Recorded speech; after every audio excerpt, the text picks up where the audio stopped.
A África do Sul tem uma das mais estáveis democracias de toda a África. É também um dos poucos países do continente que não sofreram golpes de Estado. Essa é, no entanto, uma estabilidade relativa. Por muito tempo, sul-africanos viveram sob um dos mais longos e rígidos regimes de segregação racial do mundo. Para entender como isso foi possível, é preciso recuar 70 anos no tempo até 1948, quando foi instituído o Apartheid. Apartheid significa segregação em africâner, uma língua de origem holandesa. No caso da África do Sul, significou a segregação de todos os que não fossem brancos. Esse regime racista começou a ser implementado oficialmente no país a partir de 1948. O Partido Nacional venceu a eleição daquele ano. Era um partido formado por homens brancos, descendentes de imigrantes europeus, no sul do continente africano, que eram minoria no país, apenas 20% da população da época. Os negros e mestiços não tinham direito a voto. O primeiro-ministro responsável pela implementação das primeiras políticas institucionais do Apartheid foi Daniel François Malan, um filho de protestantes franceses que haviam imigrado da Europa para o sul da África. Essa presença europeia na África Austral vinha desde pelo menos o século XV, quando navegantes portugueses buscavam a rota marítima para o Oriente, contornando o Cabo das Tormentas ou o Cabo da Boa Esperança. Ao longo dos anos seguintes, franceses, holandeses e britânicos se estabeleceram ali em sucessivas ondas migratórias. O Reino Unido incorporou a África do Sul aos domínios da coroa em 1806. A independência só viria em 1909 e a soberania total em 1931.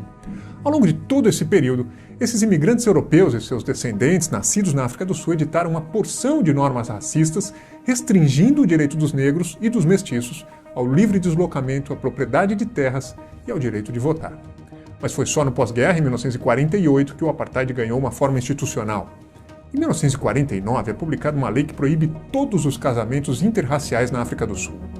Em 1950, uma nova lei torna obrigatória a classificação das pessoas em grupos raciais, inserindo essas informações no documento de identidade dos maiores de 18 anos. No mesmo ano, 1950, uma emenda chamada Emenda da Imoralidade torna crime as relações sexuais entre pessoas de grupos raciais diferentes. A própria ideia de classificar negros e mestiços em diferentes raças era confusa, além de claramente preconceituosa. Comitês governamentais responsáveis por essa triagem terminavam até mesmo por colocar irmãos consanguíneos em grupos e subdivisões diferentes com base nas aparências, tamanha a arbitrariedade dessa política que visava, no fundo, proteger os interesses dos brancos em detrimento de todos os demais. A partir de 1953, surgem normas para proibir os negros de andarem nas mesmas calçadas que os brancos, frequentarem as mesmas praias, usarem os mesmos ônibus, hospitais, escolas e universidades. A partir de 1959 tem início uma política que leva a segregação a um novo patamar. A remoção forçada de negros para os chamados bantustões, ou lares tribais. Esse nome era dado a regiões designadas pelos brancos para que os negros e mestiços vivessem em espécies de guetos localizados fora dos maiores centros urbanos. A justificativa moral era de criar espécies de estados negros independentes, mas na prática esses bastiões eram controlados por administrações marionetes. Nos anos 50, mais de 60 mil sul-africanos foram retirados à força de Joanesburgo e confinados num bairro chamado Soweto, que é o acrônimo em inglês para Southwestern Townships, ou municípios do Sudoeste. A comunidade negra de Sophiatown, nos arredores de Joanesburgo, foi removida pela polícia. As casas que ficaram para trás foram demolidas e o terreno aplainado por escavadeiras.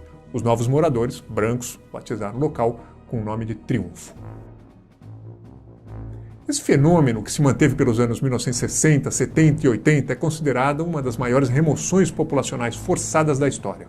Na África do Sul, do Apartheid, negros eram tratados como estrangeiros, só entravam em bairros brancos como trabalhadores convidados, portando um passe específico, uma espécie de passaporte.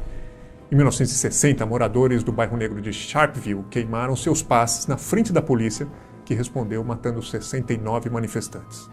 Aquele ano marcou uma virada. Enquanto a África do Sul vivia o Apartheid, o mundo vivia a Guerra Fria, com americanos e soviéticos disputando grande parte das relações entre os países, com base na divisão simplista entre capitalistas e comunistas.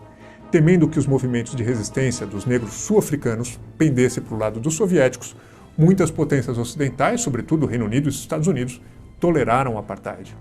Mas isso começou a mudar com o crescimento do movimento por direitos civis nos Estados Unidos e com os massacres que ocorriam na África do Sul. Em 1960, pela primeira vez, a Organização das Nações Unidas em Nova York se pronuncia contra a política do apartheid do governo sul-africano. Em 1961, a pressão internacional aumenta com a visita do primeiro-ministro britânico Harold Macmillan na África do Sul, onde ele faz um pronunciamento ao parlamento local chamado Os Ventos da Mudança, no qual pede mudanças na política de apartheid.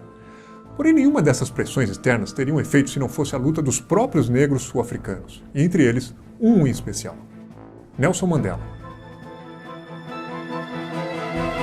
Aos 43 anos, Mandela assume a linha de frente das ações de sabotagem que eram praticadas por uma organização do movimento negro local chamada Lança da Nação. O ano era 1961. A África do Sul havia se autoproclamado república, se afastando da órbita da coroa britânica e da Liga de Ex-Colônias do Reino Unido, chamada Commonwealth. Mandela e seus companheiros ameaçaram marcar a data com uma série de greves, manifestações, atentados e atos de sabotagem, colocando explosivos em estruturas da rede elétrica, da telefonia, em quartéis e linhas de transporte. O líder negro militava desde os 25 anos num partido político chamado CNA, sigla do Congresso Nacional Africano. Ele fundou a ala jovem do partido que nos anos 50 tomou o controle da CNA, pregando uma linha muito mais combativa em relação ao apartheid. Em 1962, Mandela, que havia recebido treinamento em técnicas de guerrilha no exterior, é preso e condenado à prisão perpétua. Em 1964, ele é colocado numa cela de aproximadamente 5 metros quadrados no presídio de Robben Island, onde é submetido a trabalhos forçados em pedreiras de cal. Do lado de fora, os confrontos aumentam. Em 1976, um protesto de estudantes em Soweto termina com 23 mortos, segundo o governo, e militantes do movimento dizem que o número pode ter chegado a 700.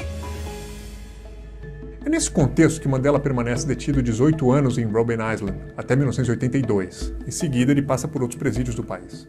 Os anos 1980 são marcados por embargos de armas e embargos comerciais impostos por mais de 20 países contra a África do Sul. Em 1989, a queda do Muro de Berlim e a distensão da Guerra Fria reduzem a paranoia do governo e abrem novas possibilidades de diálogo na África do Sul. Naquele ano morre o então presidente Pieter Botha e no lugar dele assume o homem que negociaria a saída de Mandela da prisão, o presidente Frederic de Klerk. Num gesto político contra o apartheid, Mandela havia recusado outras ofertas de libertação nos 27 anos em que esteve preso. Ele fez do cumprimento da pena uma forma de protesto aos olhos do mundo. Em 1990, Mandela é solto e seu partido CNA volta a ser permitido. Ele dá início a um périplo internacional, sedimentando a imagem de um lutador pela paz e pela reconciliação. Em 1993, Mandela e de Klerk dividem o Prêmio Nobel da Paz. Em 1994, Mandela é eleito o primeiro presidente negro e o apartheid, que havia entrado em declínio a partir de 1990, finalmente chega a seu fim. O país foi unificado e a transição democrática foi pacífica, sem guerra civil.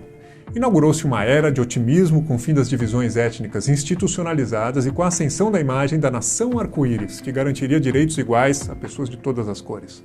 A eleição de Mandela suspendeu as sanções estrangeiras e a economia saiu da estagnação, fazendo da África do Sul um país emergente, hoje conhecido como um dos BRICS, junto com Brasil, Rússia, Índia e China. Mandela governou o país até 1999 e morreu em 2013. O desemprego, por exemplo, caiu drasticamente em 1994, ano do fim do apartheid, porém, desde então, voltou a subir. Depois de Mandela, outros 3 líderes do movimento, companheiros de Mandela, ocuparam a presidência, mantendo o poder sempre nas mãos do CNA, o Congresso Nacional Africano.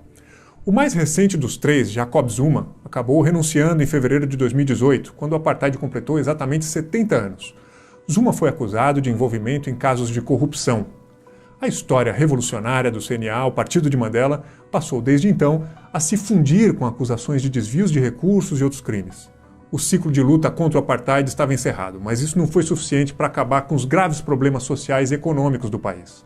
A desigualdade e o desemprego, que atinge principalmente a população negra, assolam a África do Sul mais de 2 décadas depois do fim do regime segregacionista. O país é líder no ranking de desigualdade de renda entre ricos e pobres. A África do Sul do século XXI é um exemplo de luta contra o racismo e um exemplo de reconciliação. Porém, permanece adiante o desafio comum a tantos outros países africanos, o de conciliar democracia, respeito aos direitos humanos e crescimento econômico para todos.